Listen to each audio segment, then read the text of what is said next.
आज हम लोग पढ़ने वाले हैं ग्राफ। और ग्राफ जो है बहुत ही इम्पोर्टेंट चैप्टर है 10th के लिए।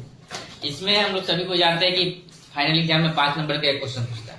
तो ग्राफ निकालने की जो सबसे जरूरी चीज है वो है डाटा निकालना। डाटा अगर मेरा सही सही निकल जाएगा तो ग्राफ भी सही सही क्या होगा, बन जाएगा। तो हम लोग सिर्फ ये जानते हैं, लेकिन इससे हम लोग इस चैप्टर से हमें ऑब्जेक्टिव में भी सवाल देखने को मिलता है 1 से 2 क्वेश्चन। कितना क्वेश्चन? और 1 से 2 क्वेश्चन जिसका ऑब्जेक्टिव का आता है वो आता है फॉर्मूला से। क्या हो? जैसे हमसे पूछेगा कि प्रतिच्छेद हो, ग्राफ क्या करे दूसरे का, प्रतिच्छेद हो तो हलों की संख्या कितनी, हलों की संख्या कितनी हो, हलों की। दूसरी सवाल हमसे पूछेगा कि अगर समानांतर जाता है, ग्राफ मेरा क्या जाता है तो हलों की संख्या कितनी हो। तीसरा सवाल हमसे पूछेगा कि अगर मेरा ग्राफ समपाती होता है, क्या होता है, तो हलों की संख्या कितनी। ये 3 चीज हमें जरूर याद रखना जरूरी है और तीनों इंपोर्टेंट है। तो प्रतिच्छेद हो तो हलों की संख्या 1 और केवल 1 होता है। क्या होता है?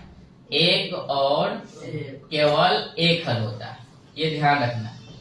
और इसी को हम लोग जो है अविरोधी के नाम से भी जानते हैं। इसके नाम से जानते हैं हम लोग अविरोधी, ये भी ध्यान रखना, ये भी ऑब्जेक्टिव में पूछ देता है। और दूसरा सवाल पूछे समानांतर होते कितने, तो समानांतर होता है तो ये होता है कोई हल नहीं। क्या होगा ये? कोई हल नहीं। ये हमें याद होना चाहिए।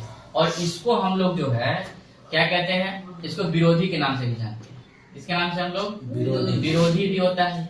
और तीसरा सवाल जिसे हम लोग संपाती कहते हैं, ये होता है हमारा अनगिनत हल। कौन सा हल होता है? ये अनगिनत हल होता है। और अनगिनत हल को हम लोग एक और नाम से जानते हैं, उसे हम लोग कहते हैं आश्रित। क्या कहते हैं?